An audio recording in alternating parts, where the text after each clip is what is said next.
Summer stock, or things you can learn in a barn. During my first year in New York, every Thursday, without question, I would stop at the newsstand on my way to Marymount and pick up a copy of what I considered to be a sure ticket to getting me the career of my dreams. Backstage. Backstage is a trade paper that lists every audition happening in the city, whether for Broadway chorus lines, smaller regional theaters, or student films that may or may not involve you taking your clothes off. It's a cornucopia of possibility, and I happily paid the $2 it cost every week to get it. Honestly, most weeks there was really nothing to get excited about. At 19, I was not in the actors union and still in school, so my options were limited. Then, one week in the spring of my freshman year, I picked up a particularly thick edition of Backstage. It felt fuller than usual, like there was more hope inside. I sat alone in the strangely dim cafeteria at Marymount and slowly turned the pages, ready to circle as many auditions as possible with my executive-style red Swiss Army pen my dad had given me as a graduation gift.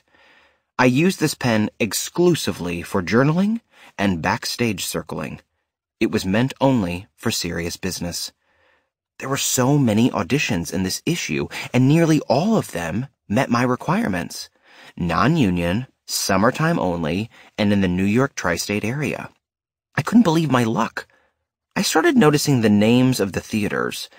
Oddly, almost all of them seemed to contain the words barn or summer.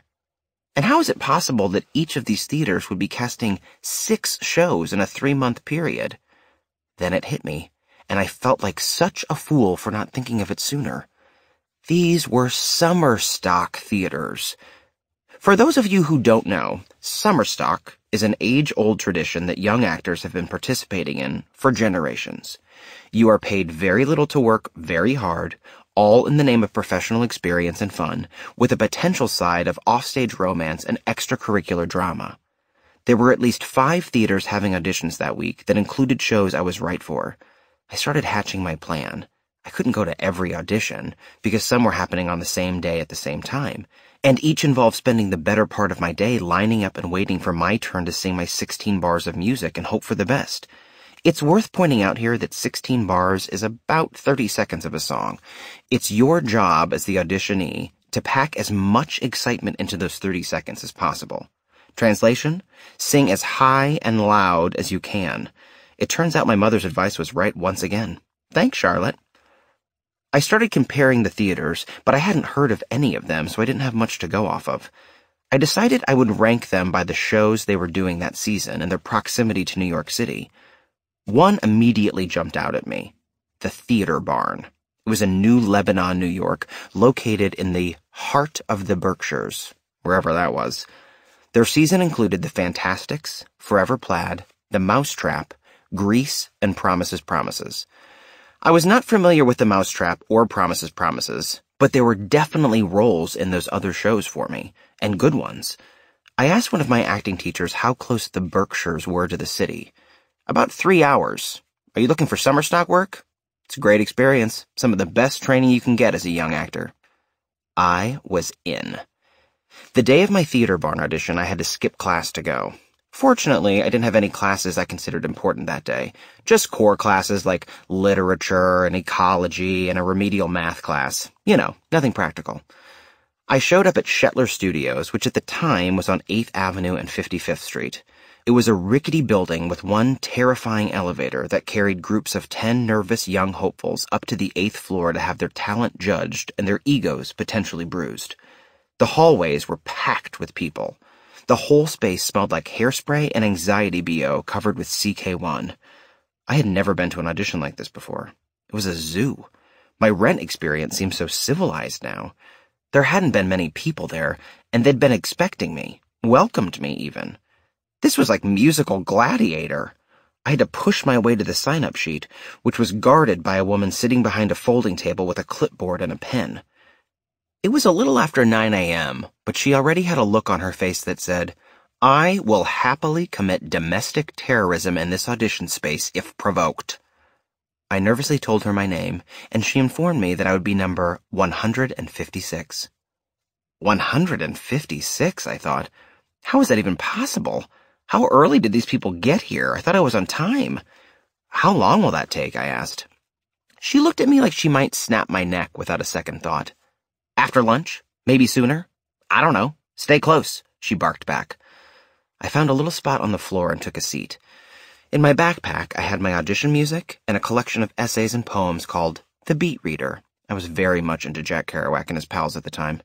What can I say? At 19, I was a serious actor, a serious person, and I only read serious things. If I had owned a monocle, I probably would have been wearing it. What I had not packed was water or a snack. Now, a normal person might figure that since he had 155 people auditioning ahead of him, it was probably safe to run to the corner store for some Poland Springs and a Snickers.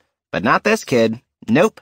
I was certain that the second I left, they would call my name. So I stayed and sat and read and sat some more and pretended to read some more, eavesdropped on conversations, and waited for my turn. Close to 4 hours passed. I was parched and dizzy from hunger, but I refused to leave. Finally, a list of names were called, including mine, and we were told to line up. My anxiety kicked into high gear. Even though I'd had nothing to eat or drink for hours, I now had to urinate badly. But there was no time. I stood in line, listening to the people ahead of me try and make the most of their brief time in the room. I started to feel like maybe I should flee. I mean, who cares if I just wasted an entire day? I don't need a summer stock job. I could just go to Omaha and get a job there for the summer. I had always wanted to work at the Henry Dorley Zoo as the guide on the zoo train. I would get to point out the giraffes and okapis. Maybe this was my chance. As I was planning my escape, the door to the audition room opened, and the mean-looking lady at the folding table, now even meaner-looking, yelled, "Next!"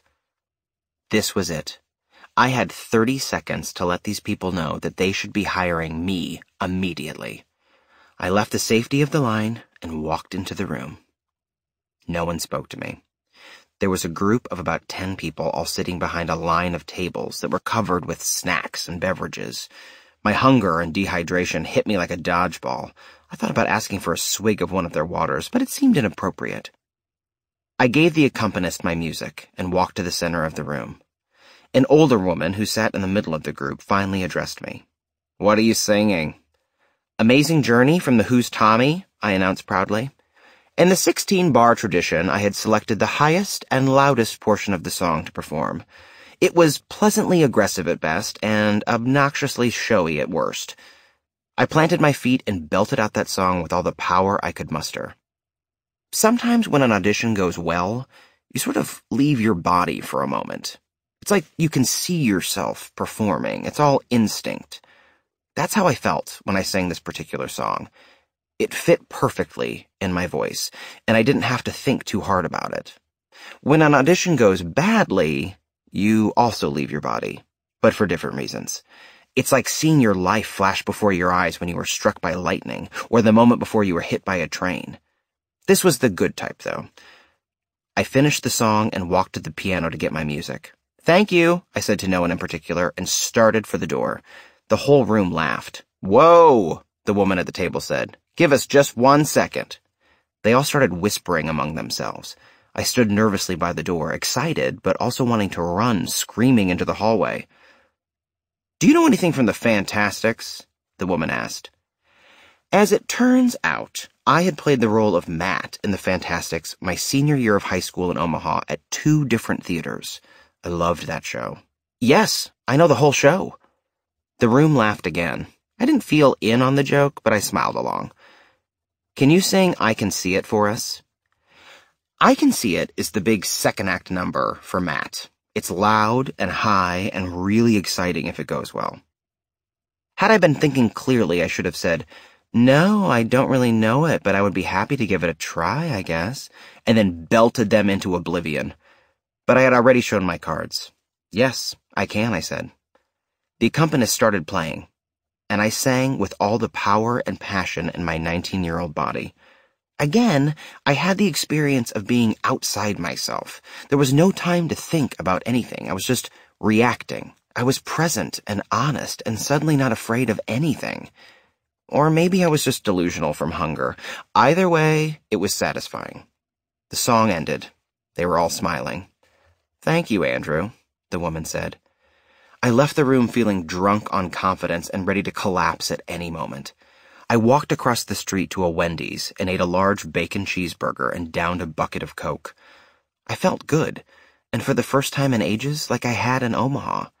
I felt like that job was mine. Fortunately, it was. The woman from the audition room called me the next day. Her name was Joan Phelps, and she owned the theater barn. She offered me the entire season, starting with the Fantastics, then Forever Plaid, then Grease, and ending with Promises, Promises. I would rehearse a show for 2 weeks and then run it for 2 weeks while rehearsing the next show. I would also be expected to perform certain backstage and front-of-house jobs, such as helping with set building and light cleaning in the lobby between shows. The season was from June to the last week of August, and I would be paid $150 a week plus room and board for the summer. It was a lot of information to take in. I was thrilled at my win, but also concerned about some of the details. Set building and light cleaning? $150 a week? I hesitated on the phone just long enough for Joan to launch into a speech that she must have given hundreds of times over the years to hundreds of actors like me. She started explaining the value of a season of summer stock, the opportunity to work with great directors and great actors. She even referenced the lack of credits on my resume and how this season would help me remedy it. It seemed like a low blow, but she was right. My head started to spin. I needed the experience, and I needed a job. Period. I accepted the job, and that was that. I had committed to my first summer stock season. I would be singing and dancing all summer in a barn. Come on, kids, I thought. Let's put on some shows. School ended, and I was able to go to Omaha for a couple of weeks before I had to report for duty in the Berkshires. I was now getting nervous about the reality of my summer. I had just started to feel settled in New York, and my routine there. My commute to school, my nights out with Susanna, which old bodega lady would give me free coffee because she thought I was James Vanderbeek. And now I was uprooting myself. I didn't really know where I was going. I wouldn't know anyone once I got there, and I would be living in a house with these strangers for the next 3 months. But I was going to try to stay positive. After a quick visit home, during which my mother repeatedly reminded me of how thin I was and how sad she was I couldn't stay home for the summer, I packed my bags and left Omaha once again, this time bound for Albany, where Joan Phelps would pick me up and drive me to the theater barn. The day I traveled, it was raining and my flight was delayed. When I finally arrived, I saw Joan. She looked markedly less friendly than the last time I had seen her. She was wearing an oversized Garth Brooks t-shirt and faux denim stirrup pants. Her feet were not in the stirrups, which were just dangling off the back, just to give you a clear visual. It was obvious Joan was pissed that I was late, and she seemed eager to punish me, as though I had personally flown the plane in the wrong direction just to annoy her. "We gotta move," she yelled. "I have a show opening tonight and we can't be late." I nervously waited for my luggage while she looked at her watch and aggressively sighed every 3 seconds. When I finally got my bag, we ran to her 80s Cadillac and she raced out of the parking lot. "Mind if I smoke?" she said. "Not at all," I said, and she quickly took out a pack of Merritts. We sat mostly in silence for the hour-long ride to the theater. As I stared out the window, I noticed that the Berkshires were actually really pretty. I had never been that far north in New York. It looked and felt like a different state entirely.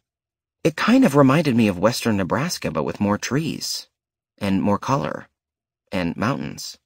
Okay, it wasn't that much like Nebraska, but there were cows at least. I guess that's where the similarity stopped. I had no idea where I was going. I was just trusting this stranger to deliver me to this wonderful experience that I had been promised. We finally arrived at the theater barn, and much to my surprise, it was a barn. It wasn't built to look like a barn, nor was it barn-like. It was just a fucking barn. It hadn't occurred to me that this would be the case. "There she is," Joan said rather proudly. "I'm going to take you to the house, and then you can walk over to the theater to see opening night of Tintypes. Your El Gallo just arrived today, too. His name is Steve." El Gallo is the male lead of the Fantastics, and is usually played by a swarthy baritone. As for Tintypes, I didn't know what the hell that was. We pulled up to the house, which was a rather run-down-looking white farmhouse with a screened-in porch and several cars parked on the grass outside.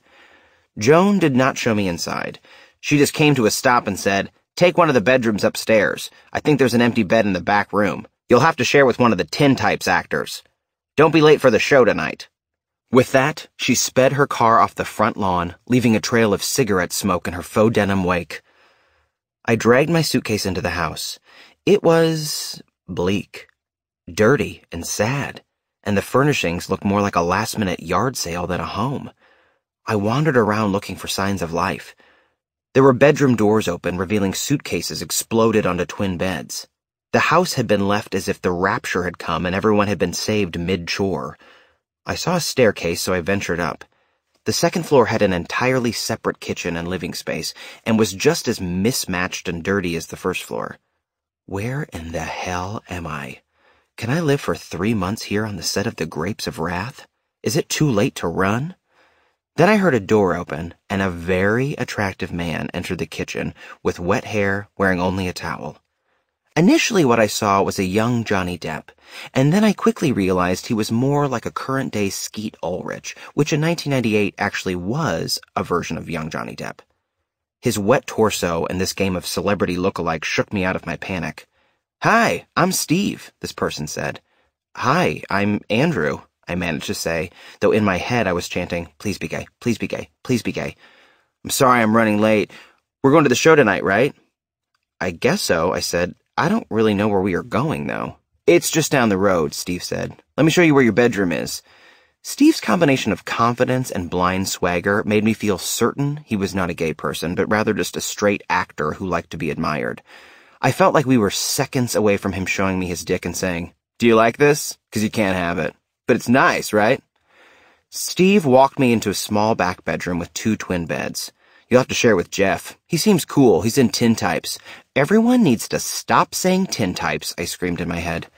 Steve got dressed, and I changed into a slightly different version of what I was already wearing for this opening night we were about to attend. We walked to the theater together down a dirt road and through an empty field.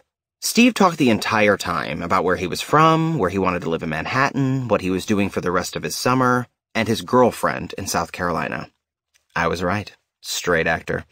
On top of being handsome, Steve was nice. Very nice. I was relieved to have met someone who seemed like he could be a friend.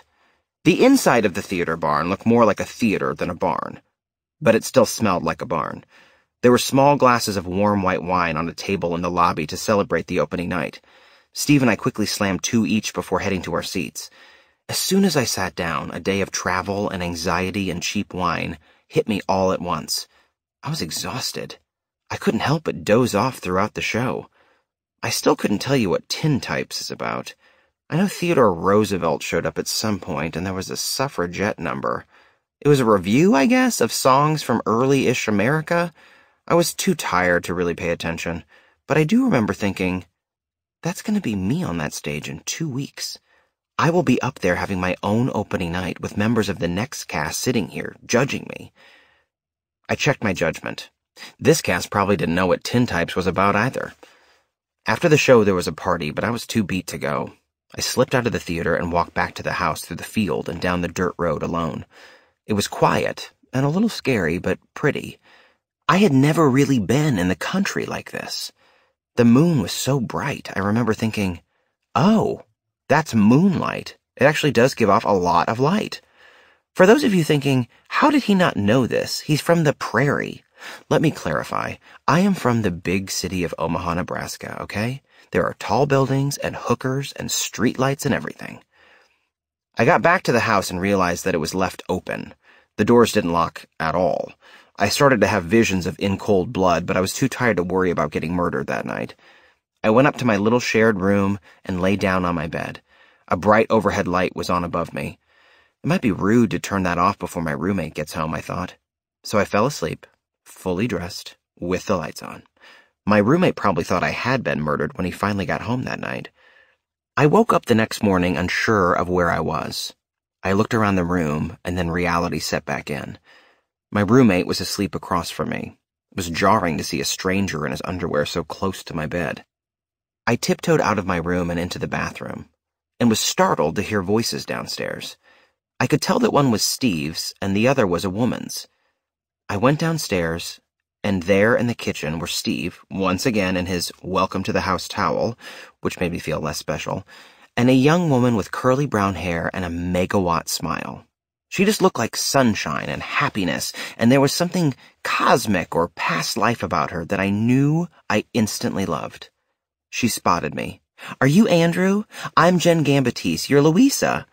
Louisa and Matt are the star-crossed lovers at the heart of the Fantastics.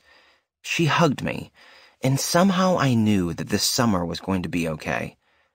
I quickly learned there is no time for leisure in summer stock. We were at the theater within the hour and reading through the script with the rest of the cast. If you don't know The Fantastics, it is a sweet show written in the 60s by Tom Jones, not that one, though it's fun to imagine, and Harvey Schmidt. It is a simple story about love and loss and learning that most of the time, what you truly want has been there all along. In this show's case, literally in the character's own backyard. El Gallo is the narrator and antagonist. Matt and Louisa are the lovers. They each have a father, and there's an old actor character and his assistant, and a character called the Mute, whose primary role is to move scenery around. It's definitely weird, but also incredibly moving, and has gorgeous music in it. We learned on that first day of rehearsal that instead of fathers, Matt and Louisa would have mothers in this production.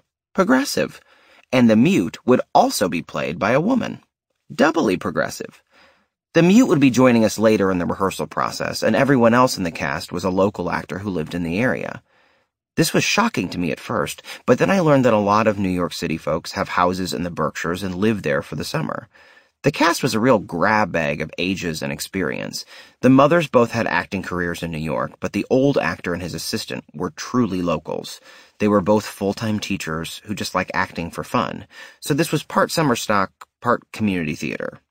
The director was a young guy named Brett, who took himself very seriously and acted as if we were performing the Fantastics for the first time in American theater history. Even as an inexperienced 19-year-old, I immediately had the instinct to roll my eyes at him. But as we read the script for the first time, I was so pleased and excited to find that everyone in the cast was really talented, especially Jen and Steve. All my anxiety about sharing bedrooms or getting murdered at night because of home invasion drifted away. I was going to be a serious actor with other serious actors this summer. The rehearsals for these summer stock productions are sort of a blur. Everyone has to move quickly, because you really only have about 10 days to put the whole show together before you have an audience. As I said, I had done this particular show 2 times before, so I already knew the entire thing backward and forward. I would like to say that I was still open to direction, but that would be a lie. I had made my choices, and my portrayal of Matt was locked down. This wasn't about exploring, this was about showing off what I had already discovered. My trick in the show was that I made the bold choice to cry a lot at the end. When Matt and Louisa discover they have been in love all along, and what they truly want is to be together, I would launch into a full-out breakdown a la Sally Field in Steel Magnolias.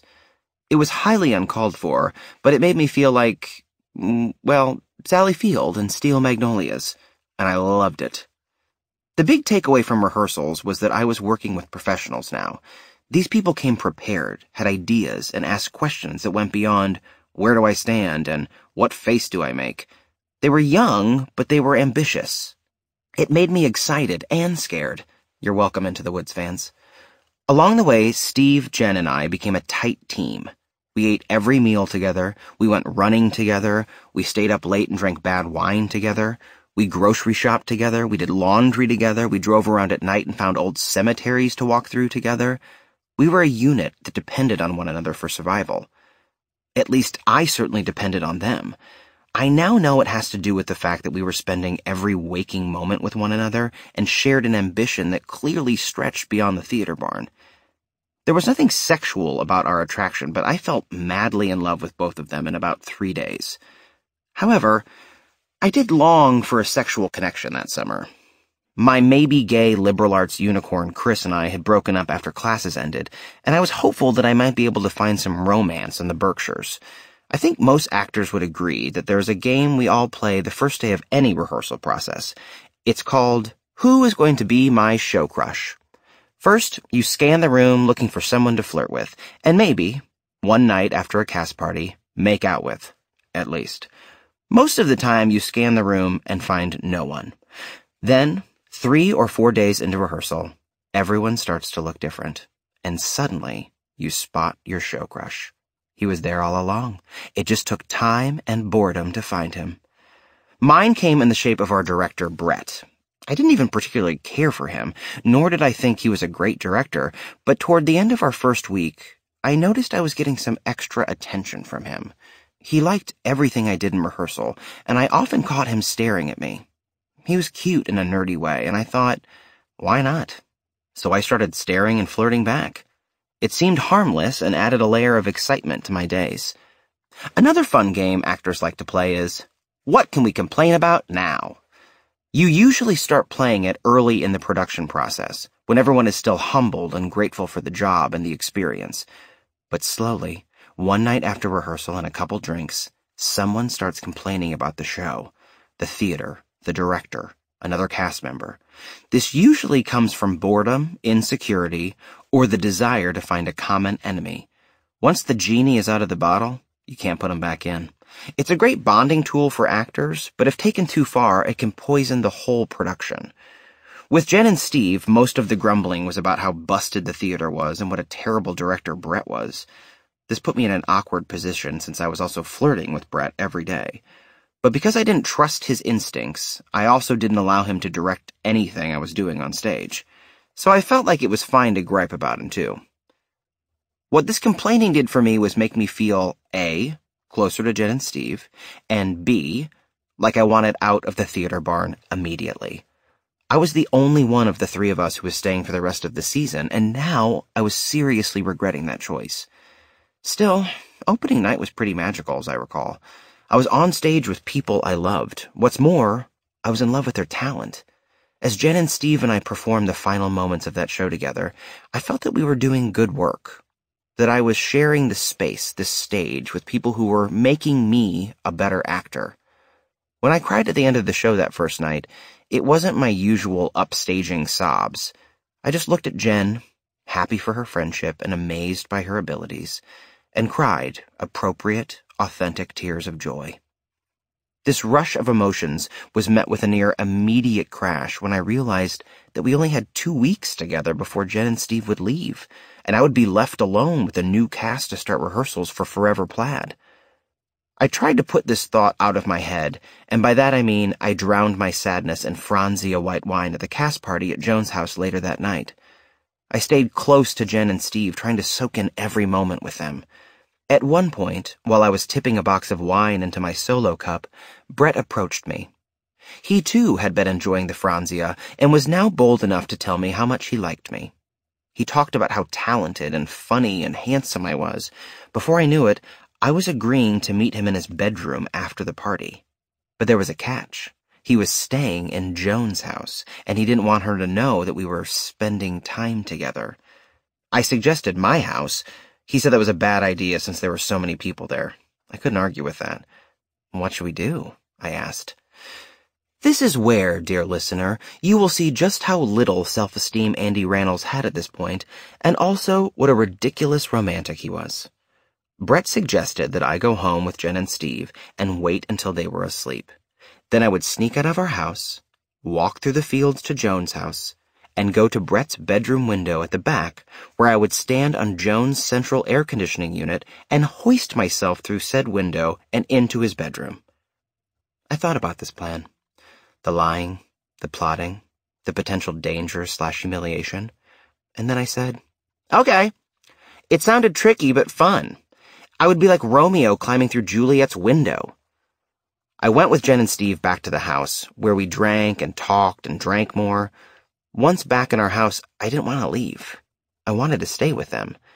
But I had made a plan, and my Midwestern politeness, not to mention my penis, was not going to let me forget it. After some fake yawning, I said my goodnights and made my way to my bedroom. I snuck out the back door and walked quietly down the road, through the fields, to Joan's house. The moonlight was once again bright enough to light my way. I got to the house, and as planned, Brett had his window open. Getting through the window was a little harder than I had expected, but I did it. Brett acted as if this was something we did all the time. He seemed almost bored with my arrival. "Where have you been?" he asked tersely. "I had to wait for Jen and Steve to go to sleep." I thought you weren't coming. I almost went to bed. I was suddenly feeling punished. This wasn't even my idea. I didn't even really care about being here. But I stayed. We had sex. It was fun, I guess. Good, I guess. And totally silent. He told me I couldn't make any noise for fear that Joan would hear. It added a level of excitement, I guess. I'm sure silent sex is something that has been fetishized and discussed on an episode of Real Sex on HBO at some point. He came, I didn't, and without the power of speech, I couldn't correctly charade, "Hey, what about me?" Before I knew it, Brett was asleep, and I was lying in his bed, in the dark, wondering why I was there. I knew why he'd invited me, but why did I go? I drifted asleep and woke to Brett fully dressed and packing his suitcase. "Good morning," he said. "That was fun." I gestured silently to the bedroom door. "Is Joan here?" She went to the grocery store. This is probably a good time to sneak out. I have to leave soon anyway. Being asked to leave, or rather, sneak out, is not the most pleasant way to be greeted in the morning. But being a polite guy with limited experience, or just a dummy, I started to dress quickly. "Are you coming back anytime soon?" I asked foolishly. "I have jobs lined up for the rest of the summer, but I will try. Truly, I'd like to do this again, Andrew." I smiled like an idiot. Then Brett's face got serious. "Andrew, I think I told you this, but I have a boyfriend, so can you not mention this to Jen or Steve?" "No. No, Brett, you certainly didn't mention the boyfriend. Also, I will definitely be telling Jen and Steve." But what I said was, "Of course." We hugged goodbye, and then I quickly left the house. I walked back through the fields in my opening night outfit, wondering why I had done that to myself. Was it fun? Did I like it? Did I like him? Yes, no, a little, I guess. I approached the house. It looked prettier in the early morning light than it did normally. I looked around at the fields and the trees and thought, where in the hell am I? I'm doing theater in the middle of a goddamn farm with a bunch of strangers, and I just had sex with one of them. I am stuck here for the whole rest of the summer. I want out.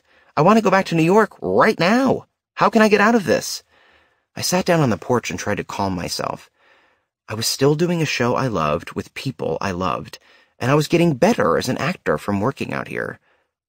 Also, I reminded myself I had been hired as an actor in New York City out of hundreds of other actors who had auditioned. I was picked. And if I was picked this time, there would definitely be a next time. My acting career had begun. It might have begun in a barn, performing for grouchy-looking farmers, but it had begun. And sometimes just getting started is enough. In that sense, I guess my acting teacher was right. Summer stock was indeed some of the best training for a young actor.